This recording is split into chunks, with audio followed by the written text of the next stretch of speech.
Hello, everyone. I'm Brooks Rayford, CEO of NC Tech, and welcome to this briefing on the release of our quarterly leadership poll. For the past few years, we've conducted quarterly polls that ask some consistent questions about general business sentiment.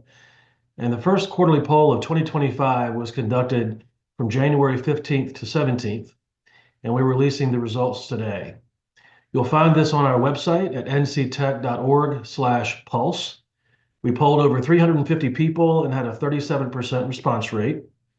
The respondents are members of our board of directors, our board of advisors, tech CEOs, and leaders of large tech hubs or sites in North Carolina whose companies are not headquartered here.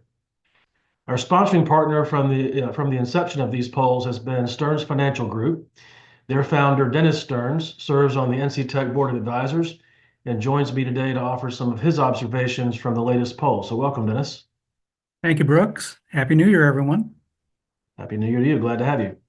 So I'll walk through the results and highlight some areas where we've seen some shifts in sentiment or activities from the last poll or several polls, just to show where there might be some either trends and consistency or shifts. My friend Alex from our team will advance the slides. So let's move to the first one. As usual, the first few slides are just demographics to give you a sense of who answered the poll. The first one is, what's the number of North Carolina-based employees in your organization? And you can see the breakdown here. It's not terribly uncommon for this breakdown to look like this. The respondent pool tends to lean toward larger and mid-sized companies, whereas our membership tends to be small companies dominant, and then mid-size, and then large. So the respondent pool isn't exactly a mirror image of the overall membership. So just want to point that out for context. Next. Typically, we have about this, nearly close to 2/3 of our respondents are with companies that are headquartered in North Carolina. Next. We ask about the role of the respondent in their organization. They can pick more than one, but C-suite tends to be always the dominant one, as you can see. So now we're getting into some of the sentiment questions. So the first one is, how do you perceive the past quarter has been for the North Carolina technology sector broadly? Again, not your own company or organization, but the sector, your perception there. And you'll see that terrible has a tiny sliver, slightly disappointing is a very small one. And then close to 30% say okay, about 2/3 say good, and a small percent say great. If you look at how that looks historically, it's actually quite similar in the terrible category and in the great category. Slightly disappointing is lower. In fact, the last quarterly poll that we took, it was 15%. And has historically hovered in the 12 to 15%. So to be down around under 5 is encouraging. Okay is lower by a good bit. In the past, the okay has been more in the mid-30s to low 40s. On the other hand, the good news is that sentiment all shifted to good. So good has been in the mid-40s, as high as 54 in one quarter, but typically low to mid-40s, but 63 now. So that's a very encouraging sign. And I'll use this opportunity, if you've heard these briefings before, the next question is going to ask how you feel about your own organization over the past quarter. And historically, what we've seen is people are a little less optimistic or positive about the sector than they are about their own organization, which we have always speculated, Dennis, might have to do with headlines about layoffs or what have you that maybe make you think the sector may have some headwinds, but hey, my own organization is doing really well. So if we move to the next slide, you'll see that the opposite happened this time. People felt very positive about the sector, still positive about their own organization, but a different ratio than, and kind of flip the script a bit. So here, when you ask about your own organization, again, terrible is a very tiny percentage that's consistent with past quarterly polls.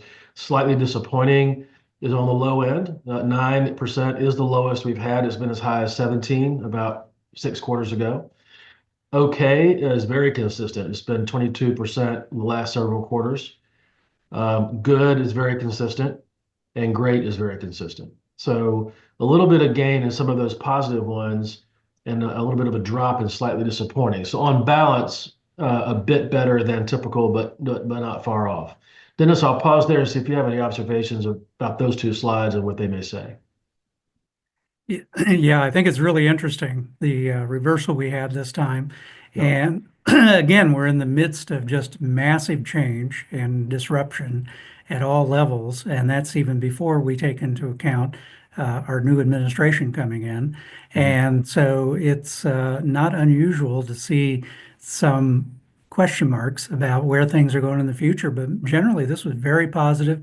It mirrors the small business index that we monitor in terms of confidence, and it also mirrors the CEO of public company index, which we monitor, both of which pretty positive for 2025.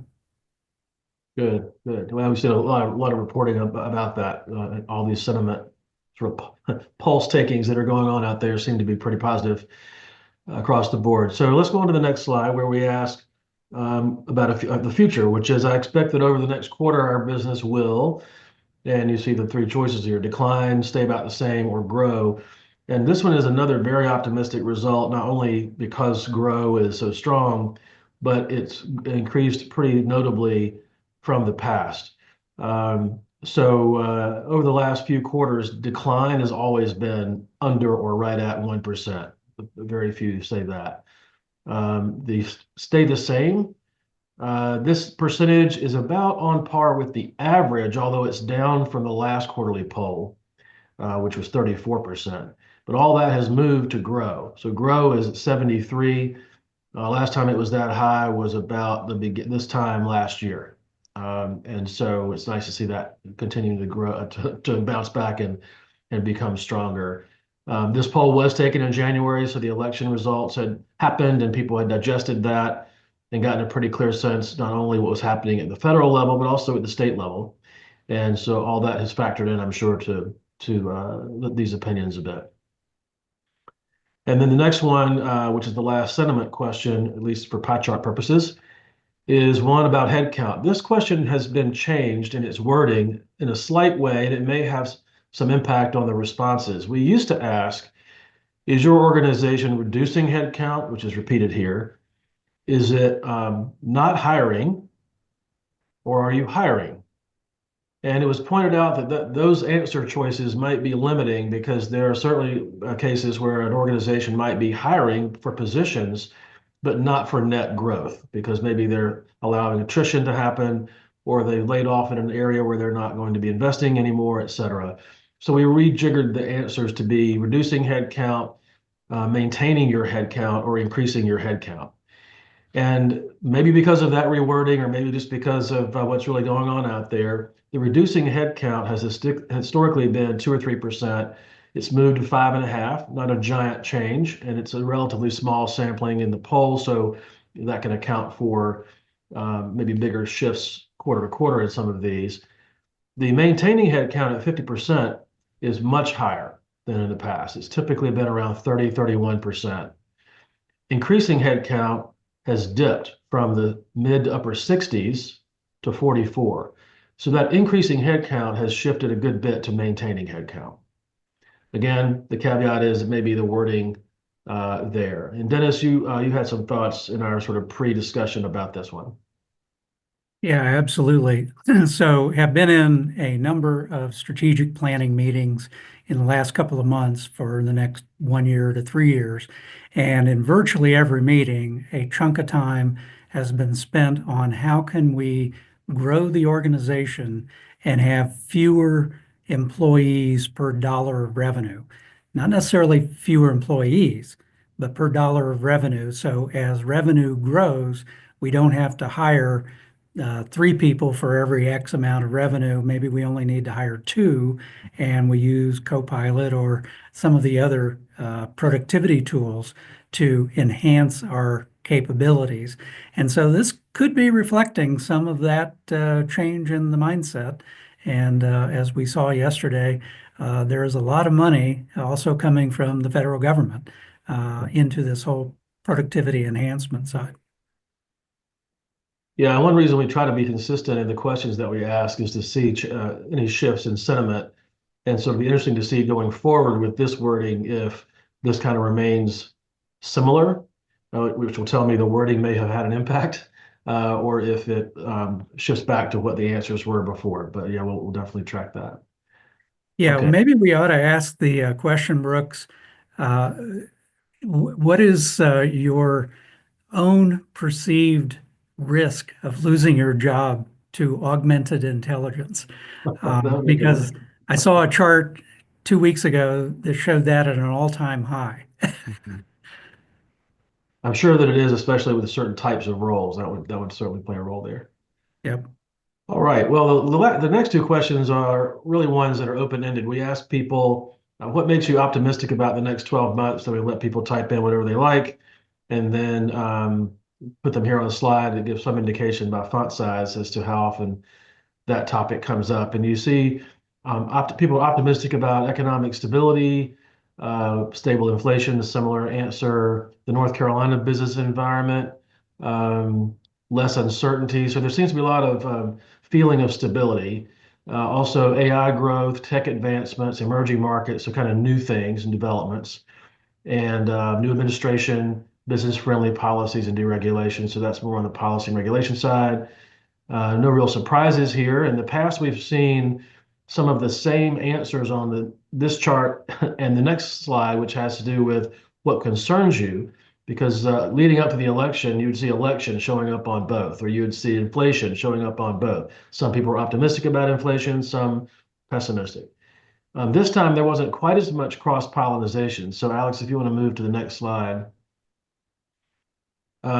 Concerns, you see AI technology advancements show up again here, but so do tariffs, again, tied to the new administration, just as there were some positives on the other slide.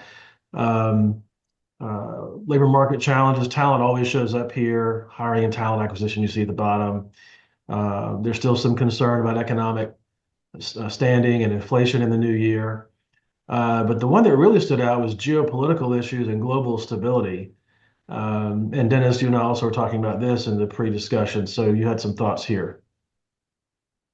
Yes, we have done quite a bit of work in this area with a number of global think tanks, and normally we advise companies that, depending on where they have their operations, that we should ignore much of the instability in the world. But things are at kind of a different level now. And I was in one recently where there was a discussion about testing supply chains again. So and I know everybody groans on this particular one because we just came out of the pandemic where supply chains were really challenged. But some of the things going on in the world could test them again. And so this may be a good time to make sure that your supply chains are everything they can be. Yeah, I think there's so much going on in the world that's front page news these last few months in particular. I think this is front of mind for a lot of people, to be sure. All right. So, Alex, there we go. So that does wrap up the briefing on the results. I want to thank you, Dennis, and your firm for sponsoring the polling series. And a reminder to everybody, you can find this recording on our website at nctech.org/pulse as soon as we can get the recording posted. And the slide deck will also be there for you to view the results if you like or share them. For now, thanks for viewing, and we'll see you next time.